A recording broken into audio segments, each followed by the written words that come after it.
Hello, this might seem extremely jarring, but I just want to go ahead and get some things out of the way before I go ahead and speak about this video. Number one, this is not meant to be disrespectful. This is not to make comparisons. This is going to be completely off script. It's just kind of a growing concern I've had lately in terms of the recode. Not fully concern-wise, since I don't really play the game anymore, but just so, like, we kind of get the idea that I'm not trying to do this out of, like anger or anything. And if you're like, oh, you're a new gen, number one, look at the level up here. These are my survivors I currently have capable and or arisen. I have Arise, Yvonne, and Dakari in Daybreak 1. And these are the killers I have either capable, pretty much capable, or arisen. This is my Daybreak hours right now. In terms of 2022, I believe, to 2020 to now. 2022 to now. So I have more than 799 hours. I know that for a fact. I have at least like 850 probably. These are all of my badges, including the times I've unlocked them. And I'll point some actual crazy ones out. Capable Trapper. I capable Kyle on June 25th, 2022. I capable Yvonne. She was the person I capable. May 1st, 2022. I capable Dakari. November 12th, 2022. And that was before I got 2 times XP. And I'll just keep going down, actually. I believe I was the 17th ever capable Yvonne in Daybreak 1. 13th or 17th, I don't remember. Capable host, November 7th, 2022. Interact with 2022. Where's my ghost? August 27th, 2022. So you can see I've played this game for quite a while. Nothing on there. So I'm just going to show these all again. 13, 14. All of the capables I mentioned before. Kyle, Dakari, Yvonne, Emery. I also have my host capable, my imaginary friends, and my ghosts. I even had overgrown at a certain level. But here, to get a bigger example. Badge created March 4th, 2022. I got this badge June 12th, 2022. Right here is also my first Daybreak video when I played for pretty much the first time. March 30th, 2022. This thing right here has not aged well at all. But that's aside the point. The current issue I'm really having right now with them that I'm scared of for the recode is Perk Competition. I'm eating, so this is gonna be me in the most natural state. Now, what do I mean by combative perks? Prekeeper kind of mentioned on it how it feels like a lot of survivor perks in this game are competing with each other, and it kind of makes it difficult for certain characters.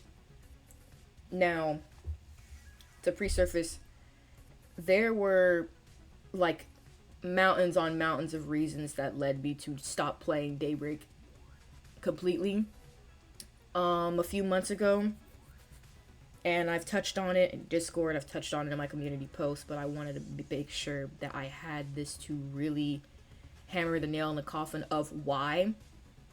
Because Daybreak really brought my channel to an upbringing. It brought me a lot of people who I still talk to today. It got me a spot to work on Bloodsport, so I am forever grateful about the light I did get on this little channel thing because of it. So because of that, I will be the slightest bit faithful despite everything and address my genuine concerns. Okay, back to it. Not combative perks, but perk competition. Because there are way too many survivors, I feel like, It leads to a lot of perk overlap. I think that's what Prekeeper said. To where certain survivor perks, different iterations of another. And I'll get on to other stuff later, but I'm gonna start off with that first. So for example, Serena is getting a interesting rework where rather than her trail just triggering passively, she has to use a hatchet to trigger it.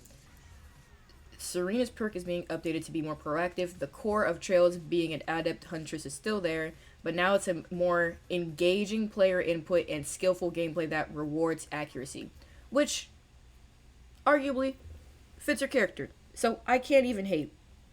Serena's hatchet, 65-second cooldown, so like 5 seconds above Ren's. Serena can throw her hatchet, and hitting the killer will slow them and cause them to leave behind a blood trail for 25 seconds. While the blood trail is active, Serena herself is undetectable. Hitting a headshot will cause the blood trail to last for 35 seconds instead. But also, this is a really short cooldown. There's always been this thing about survivors having really short cooldowns and killers having long cooldowns. Prekeeper argued about it. Again, I've been arguing about this for a while, though, outside of the channel. But in all retrospect, this is okay. It's not bad. It's not necessarily good. It's just okay. It's a rework. It's supposed to do player engage to make more engaging gameplay, quote unquote. Now, outside of the nitpick that it goes straight and not at an arc like a hatchet is supposed to, because scripting limitations probably. This literally just with Kelvin. Why do I say that? I don't know why he's on Yvonne, but I'll switch it back. Kelvin can fire his sonar dart, and once it hits a non-survivor object, it will reveal the killer if they are in a 64 stud radius of its person. If Kelvin hits the killer, the dart will stick to them and detect them for 2 bonus times. It will also apply a brief slow and reveal them for longer. If you compare that to the Serena revamp, she's basically just another Kelvin. She goes undetectable. She leaves the trail, which creates a track. So rather than it highlighting the killer's person, it highlights where they previously were, while gaining undetectability. And it has no specific stud cap. And what I've been saying mostly is that, and people can disagree with me on this, is that she's just a weaker Kelvin. Why do I say that? Kelvin's cooldown is 45 seconds. He can achieve basically the same things minus the undetectability, unless he gets undetectability from, like, another character. You have that. While Serena, although she gets the undetectability and the headshot bonus as well, her cooldown's longer. It doesn't highlight the person, it highlights the trail, so it's more of like it's like a Scooby-Doo moment where you're like, has the killer been, rather than where they are now. So it makes you think a little bit. I do like that about Serena, where you kind of have to interpret previous positions of the killer. But putting 2 and 2 together, they're basically the same thing. Now, some people have been arguing that she's basically just Gavin 2.0. I disagree. It doesn't stun, it slows. And with Gavin, number 1, the incentive is the headshot, like all 3 of them. Number 2, Gavin's actually meant to be a stunner. Serena's not meant to be a stunner. She's been a tracker since Daybreak 1. And actually, where is she right now? I know I'm not in alphabetical order. Ignore that I have Kyle on her right now. That's just kind of whatever. But Serena is not meant to be a stunner. She is a tracker. And I believe they said they were removing her from the stealth category. Yeah, she's moving over to support. So she originally was supposed to be like stealth, so like kind of like a backup where you don't have to be near the killer, but you can still do your job. That was her whole purpose all the way back in Daybreak 1. Correct? And so, long story short, she is literally just another iteration of Kelvin now, which is strange because, and this is my own personal bias, so ignore this part if you want to.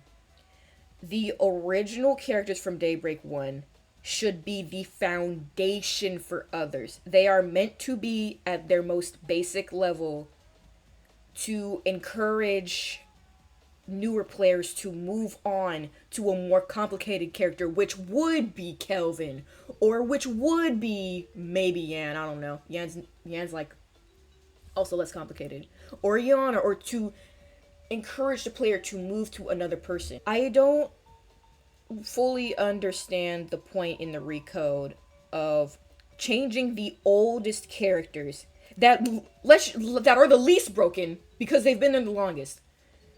Yara never needed to change. What did they do? They changed her. They never reverted it back. I still will argue to this day that OG Yara was better than the 6'7" speed. Yara's a 6'7". Look at this. Yara's a 6'7". Emery's a 7'4". Why does a magician have more stamina than a track star? Explain this to me. It doesn't have to be now, it can be later. But this, it makes no sense. It genuinely doesn't make any sense. So with the first point of the perk overlap, OG characters from Daybreak 1 are oddly getting changed to be closer to characters in Daybreak 2. And we could split this up into waves, right? So Daybreak 1 was meant to set the foundation of character perks, where over time as we got inched closer to Daybreak 2 early access, they became more interactive, and I guess you can use the word engaging for like analytical folks out there. And so with this weird kind of engagement lock they've had going on ever since a third through Daybreak 2, or like after Daybreak 2 early access, there have been plenty of engaging perks. We got Emery, we got Void Skulk, we got Crosby, we got, I think, Emil did come out. He replaced Elias. And who else did we get at that time? I think Boss came out in early access? I can't remember. I played him kind of late. And then leading into mid Daybreak 2, or the latter half of Daybreak 2, we got Star Eater, Experiment. There's been much more engagement, but Daybreak 1 was meant to set the foundation. So instead of messing with the characters that set the foundation, why don't we touch on the newer characters that are very broken? But in the event that I am wrong, maybe they're just going at it through release order. Either they're going through alphabetical order or release order, because because they did say, there's with them done, that only leaves 9 more survivors to port over to the game. So I'm assuming they're going by alphabetical order, because that would make the most sense. Because if it was S, and S 1 2 3 4 5 6 7 8 9 10 11 minus Serena, that would be 1 2 3. Yeah, so if they went by alphabetical order, that makes sense. But again, I'm not the developer, so don't hold me on that. So point number 1, and editing me put this on screen for this timestamp, is that original characters who are meant to set the foundation in Daybreak 1 are getting changed to be more like Daybreak 2 characters. The perks combat with each other. Number 2, let's look at Emil, for example. A lot of people did not like this Emil change. It was actually kind of funny. Emil rework, Inspire, 65 seconds. This is before it got changed again. After reviving a survivor, Emil gains a shield for 10 seconds. While the shield is active, his speed is increased by 1.5. So, if we look at his thing right now, if I'm correct, it should be 8 speed. Yep, he's 8 speed. So he would become a 9.5 for 10 seconds, which is insane if you think about that. That's genuinely crazy. And if Emil uses his shield to protect another survivor, they will both gain a burst of speed. So imagine an 8 going to a 9.5, going to like a 10. The main goal is to maintain his Reviver bodyguard, more expressive Arlo gameplay identity. Keep that in mind. While removing the things that held him back, like the unnecessary stack system. Now, a lot of people were mad at this.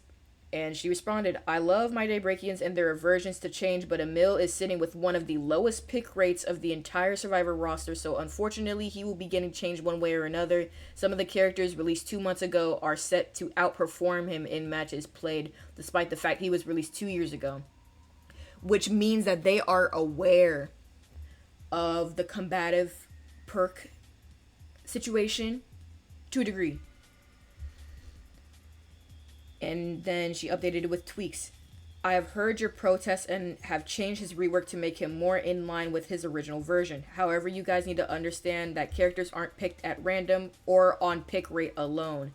Emil's pick rate is disgustingly low compared to his peers. And unlike other low pick rate characters such as Linden, Surgeon, Janitor.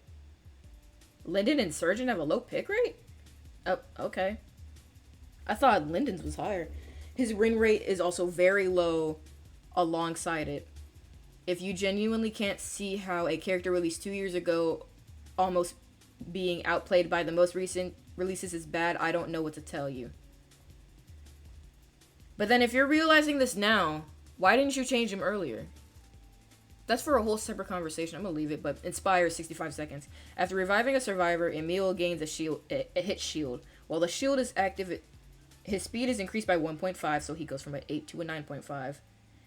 And if Emil uses his shield to protect another survivor, they both gain a burst of speed. His permanent shield aspect is added back, which gives him more versatility for those who choose it.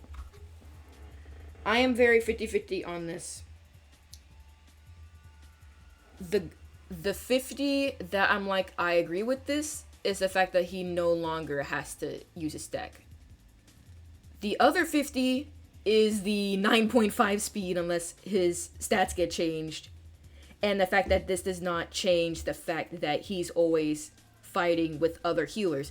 And that's where my second point comes in. Or really second and third. Let's switch the screen back to Daybreak.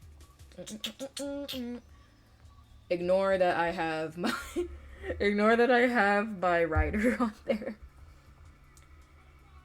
The issue with Emil that contributes to the reason why he has a low pick rate is because he's always fighting with other healers. Not just healers, but non-healers. If you know what I'm talking about, time and time again, it is mostly Daejung's who steal his revives because Days need their stacks. But also he fights with Arlos because Arlos need their shield. But that's where the whole contesting comes in, is that with the rework, it's kind of not fully addressing the issue with perk competition between healers, because the fact that Emil no longer has a stack system does not mean it addresses the issue of other healers still taking his potential perk usage, his potential value. But that's not necessarily, well, I don't want to say it's a fault on their side, because it's not. You can't address Emil's quote-unquote low pick rate and competition between survivors, between healers or non-healers taking Emil, a healer's or support's revive to get his perk value, without addressing the fact that despite this being a teamwork game, A lot of perks are very individualistic. And this is excusing all loner characters like Emery, Amari to a degree, and Sarah especially, as well as Evelyn, because she kind of has a slightly loner incentive, but not fully. And Elizabeth. I'll say Elizabeth too. It does not address the fact that healers are constantly butting heads with each other to get perk value. So we cannot address healer competition without addressing the teamwork side, which is basically there's so many survivors that there's so much perk overlap that people are fighting to get value off of their perk, even though we are meant to work together in the game. So a lot of perks in this game have the underlying tone that they are meant to communicate with their lobby in some way, verbally, non-verbally, through text, through voice chat, through quick chat, to be able to get the win you need and promote teamwork throughout a lobby of 8 people, which is a lot. A survivor group of 8 people is a lot, and it can be hard to keep good communication. But this game has an underlying tone that you need to have teamwork, and it is literally on the homepage. It has been on the homepage since Daybreak 1 early access. Survivors, help your teammates. Help your teammates! Complete generators and loop the killer to escape. I'm gonna turn my mic up for this. Help your teammates. But because we have perks like Parker and Crosby, and I'm going to excuse Sarah, despite you having to kind of piece the puzzles together to have everybody get the value they need to win a game, and it happens a pretty decent amount of time, but not really. A lot of the perks really incentivize people to kind of just be on their own and kind of just take hints, which it's a survival game. You're going to have to take hints regardless, but I just feel like it needs to be brought up. So TLDR on point number 2 is that the recode is not really addressing the fact that healers have a lot of competition with one another, especially when it comes to stack-based healers like Day, Emil, which Emil's got addressed partially. And what's another good example? Barrett. Barrett barely ever gets any value, but I think that might have been addressed, or maybe addressed later. Dakari. It's kind of hard for Dakari to get value now, which is insane to say. Because, I don't know, it's very strange. Ooh, another good thing to point out. When Millicent came out, there was a lot of competition between Millicent and Dakari, because they basically do the same thing. It's just Millicent can do it passively. So when she activates it, it can be used passively. But Dakari, you just gotta have skill. It follows what I said previously. The Daybreak 1 characters set the foundation. The Daybreak 2 characters kind of slightly redefine it while still being their own. Millicent does do that, but Evelyn, Arlo, Day, and Emil have a lot of competition. Shoot, even Callum competes with some of them, and he's not even... Well, he's kind of incentivized to revive because of his 10 healing, but he doesn't really have to. And most of the stuff like that. So part 2 of my worry about the recode is that it doesn't really fully address healer competition, similar to what I was saying about there's so much perk overlap that we're starting to have Daybreak 1 characters turn into Daybreak 2 characters, which I believe that the first character contest after so long is going to aid this a little bit, but that means we're going to have over 63 survivors, and that's just, IDV doesn't even have that many. How many survivors does IDV have right now? I haven't played since season 24, I think, was it? Identity V has 49 survivors. Identity V came out in 2018. This also could just be because Brenda is a single coder, so I'm not dogging her on that, because Roblox scripting is very difficult. Like, y'all need to understand, it is very difficult. Like, I just barely scratch the surface of it, so I can really appreciate scripters, especially ones who do it long term, because Roblox is just crazy right now. But I can respect it. It's just, this game's been up for a while, and it's kind of weird that these things haven't been addressed. The last point I'll bring up with this, in terms of the perk competition, healer competition not really being fully addressed, and, you know, Daybreak 1 characters suddenly turning into Daybreak 2 characters to be more engaging, have flashy colors and whatever, is Brenda talks about low pick rate and win rate a lot, but I want to really know, is that source credible? Because when she says that, we don't know how they get it. Like, is it like a statistic that comes in through like an admin panel? Like, is it like built up over time? Or is it something that they determine through feedback?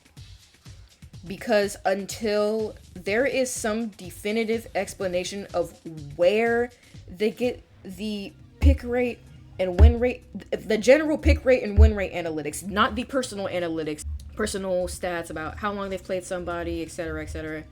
I'm talking about pick rates of everybody from all players, both current and former, and win rates of characters from players, both current and former. Until there is some explanation, or it doesn't necessarily have to be a screenshot, but like some definitive, concrete proof that those are a thing, I cannot truly believe that things are getting picked off of win rate and pick rate alone. Now, if they were spoken a lot, like if characters and stuff were spoken a lot through feedback over the years and everything, that I would understand. And I'm not trying to say that anybody's a liar too, because I do not believe Brenda is lying. Let me just get that out the way. I do not believe Brenda is lying at all when she says stuff about Emil's low pick rate and win rate. But I do believe that the fact that those are only being addressed publicly now is a little strange. Not trying to criminalize anybody, not trying to do any of that. But it's an observation. I'm addressing my observations to a broader audience, because these are things I have not necessarily said. But this thing has reached 33 minutes. I'm just gonna cut it down. TLDR, the general compass is that I am worried that the fact that there are so many survivors creates such an almost uncontainable perk competition between new and old survivors that even if everything gets recoded to be smoother, it may not fix the fact that things are still fighting. Not things, people are still fighting.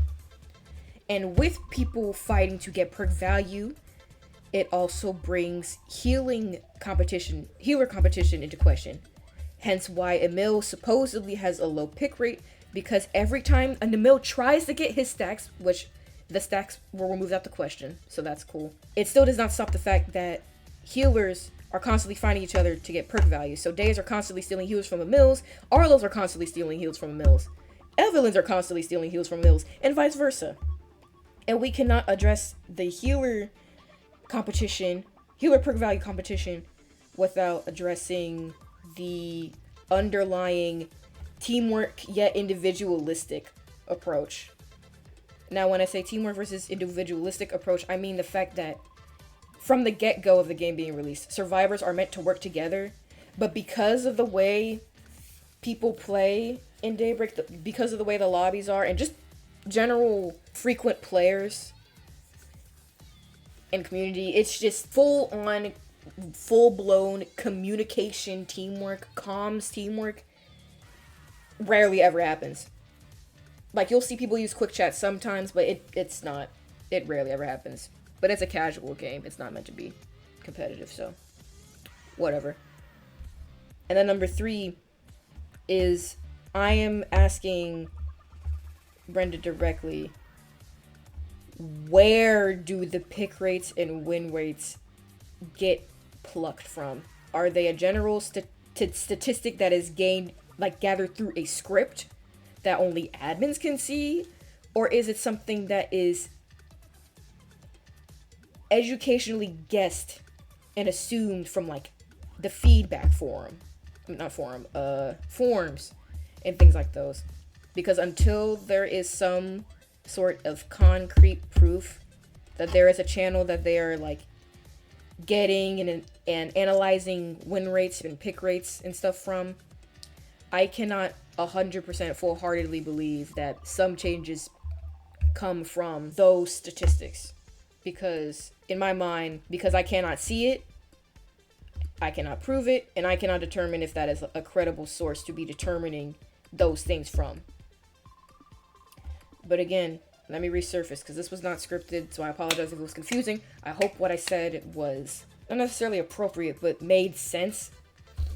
Because I feel like if I say it like this, it's just easier for me. I think this guy's on something. Facts, brother. I am not trying to hate on anybody. I'm not trying to compare. I'm not trying to bring shade.